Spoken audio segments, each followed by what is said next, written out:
Hello, welcome student. तो स्वागत है बेटा आज की इस वीडियो में आप सभी लोगों का। तो आज की इस वीडियो में हम आपको बताने वाला है, ध्यान दीजिएगा, कक्षा 12 जो कि एनसीईआरटी पैटर्न पे है। तो आज की इस वीडियो में हम आपको बताएंगे एसिटल्डिहाइड। ठीक है, तो एसिटल्डिहाइड जो जो केमिस्ट्री सेकंड चल रहा है, ठीक है, और जो कि ऑर्गेनिक केमिस्ट्री है, उसमें आपका एसिटल्डिहाइड जो टॉपिक है आज मैं उसको क्लियर करने वाला हूँ। तो चलिए बिना देर के शुरू करते हैं आज की इस वीडियो को।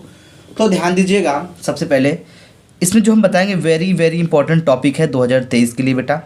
तो एसिटल्डिहाइड का हम एकदम बेसिक से कंसेप्ट क्लियर करने वाले हैं सिर्फ एक वीडियो में। तो ध्यान दीजिएगा, यदि आप ये वीडियो देख लेते हैं तो आपका एक यौगिक कंप्लीटली तैयार होने वाला है।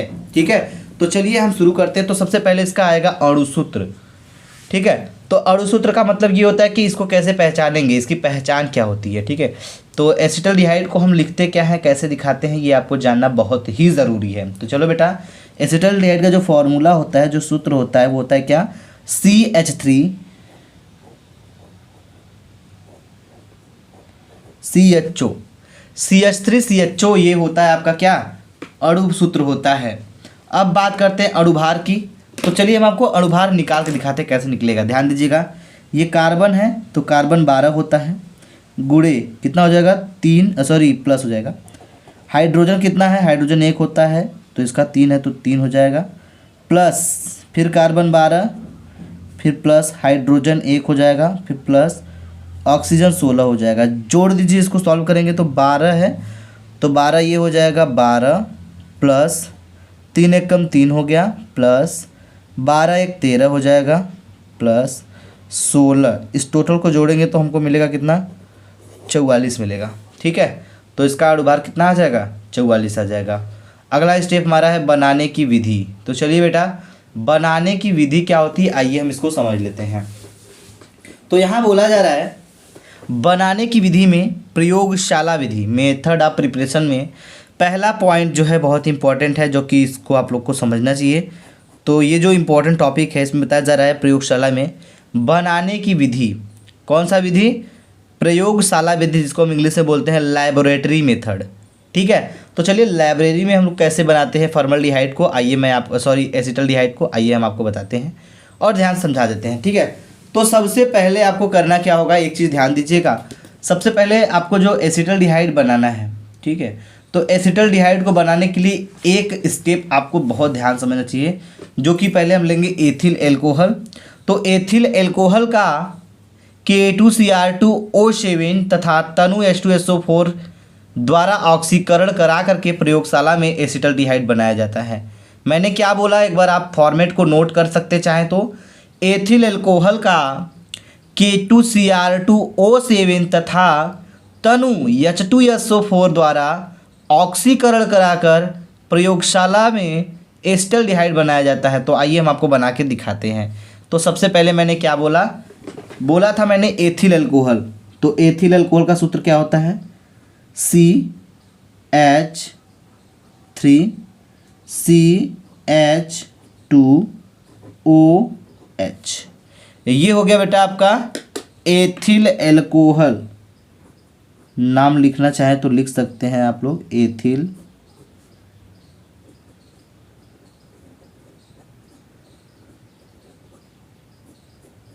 Ethyl alcohol. ठीक है बेटा, एथिल एल्कोहल जो है इसका हम क्या कराएंगे, इसका हम कराएंगे ऑक्सीकरण। तो ऑक्सीकरण क्या होता है, ऑक्सीजन का जुड़ना ऑक्सीकरण कहलाता है। चलो भाई, ऑक्सीजन आपका यहाँ पे मैंने ऐड कर दिया। मार्क ऑफ रिएक्शन, तो जब हम इसका रिएक्शन कराएंगे तो ये क्या मिलेगा, मैंने बोला था K2Cr2O7, तो यहाँ पे आपका ऊपर जो रहेगा K2Cr2O7 और H2SO4, कौन सा, तनु H2SO4। इसकी उपस्थिति जब हम कराएंगे तो हमको मिलेगा क्या, हमको मिलेगा एसिटल्डिहाइड। कैसे मिलेगा, ध्यान दीजिए, हम आपको निकाल के दिखाने जा रहे हैं। तो करना क्या है बेटा, एसिटल्डिहाइड का फार्मूला आपको पता ही है। चलिए, CH3 यहाँ से हम ले लेते हैं, CH3 हो गया। ठीक है, CH3 हो गया। चलो बेटा, और ये जो आपका इसमें H2O है, ये देखिए, ठीक है, ये जो H2O है इसमें उसको हम निकाल देंगे। तो जब ये H2O है, H2O अगर हम निकाल देते हैं यहाँ पे, बाय द वे ध्यान दीजिएगा, H2O जल आपका निकल गया। CH3 मैंने यहाँ पे निकाला ही है ऑलरेडी। बच क्या रहा है, ध्यान दीजिएगा, तो जो बच रहा है वो बच रहा है ये C है, इसको लिख लीजिए C, और ये H है, H, ठीक है, और यहाँ पे O है, ये हो जाएगा O, CH3 CHO, ये देखिए बन गया आपका क्या, एसिटल्डिहाइड। ठीक है बेटा, इसको आप नोट करिए, ये हो गया आपका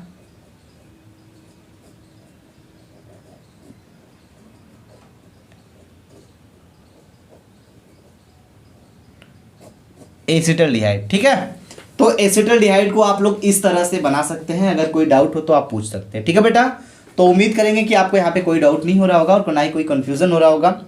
तो ये बहुत ही इंपॉर्टेंट टॉपिक था जो कि मैंने आपको क्लियर कर दिया।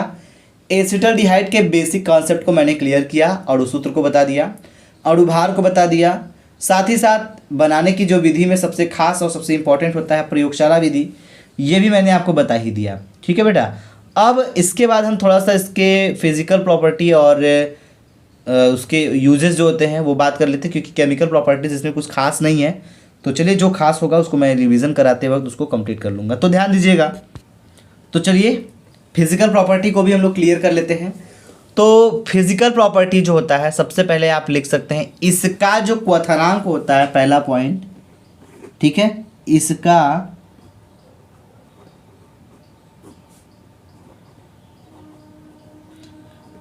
क्वथनांक कितना होता है। इसका क्वथनांक जो होता है बेटा वो होता है 294 केल्विन। तो यहाँ पे आप लिख सकते हैं 294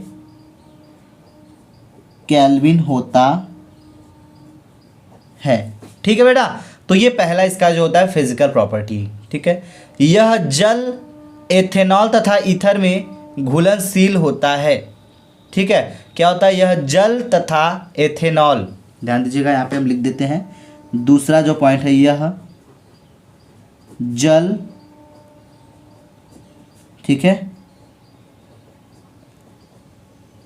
एथेनॉल तथा ईथर में क्या होता है बेटा, घुलनशील होता है। तो यहाँ पे आप लिख लीजिए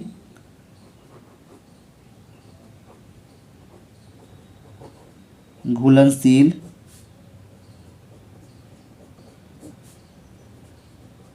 होता है। ठीक है, अब बात करेंगे तीसरे पॉइंट की। तो जो तीसरा पॉइंट है इसमें आप लिख सकते हैं, यह कैसा होता है, यह रंगहीन और तीक्ष्ण गंध वाला जो होता है ज्वलनशील द्रव होता है। यह रंगहीन होता है, रंगहीन होता है। ठीक है बेटा, कैसा होता है, ये रंगहीन होता है। उम्मीद करेंगे आपको ये समझ में आ गया होगा। और बात करेंगे बिल्कुल इसके टॉपिक पे। तो मैंने यहाँ पे आपको फिजिकल प्रॉपर्टी और इसके बनाने की जो विधियाँ हैं ये सारी की सारी मैंने क्लियर कर दी है। अगर आप लोग को ये समझ में आ गया तो अच्छी बात है, और नहीं समझ में आया तो एक बार फिर से वीडियो को वॉच कीजिएगा, क्योंकि यहाँ पे मैंने आपको कम्प्लीटली बता दिया है। और इससे रिलेटेड जो रिएक्शन होगा बेटा, ध्यान दीजिएगा, ठीक है, इससे रिलेटेड जो रिएक्शन होगा वो हम आपको डिस्कस करेंगे कब, रिवीजन टाइम में। ठीक है, जो इंपॉर्टेंट रिएक्शन होगा वो ध्यान दीजिएगा। तो यदि आपको ये वीडियो अच्छा लगे तो प्लीज़ वीडियो को थोड़ा सा लाइक कर दीजिएगा, थोड़ा सा ही लाइक करिएगा, क्योंकि ज़्यादा तो आप कर नहीं पाते हैं, और शेयर ज़रूर कर दीजिएगा। ठीक है, और अगर कोई आपको क्वेरी हो तो आप हमें कमेंट भी कर सकते हैं। आपके कमेंट के अनुसार मैं आपकी क्लासेस को और लेता रहूँगा। ठीक है, चलिए, थैंक यू। जय हिंद दोस्तों, जय भारत।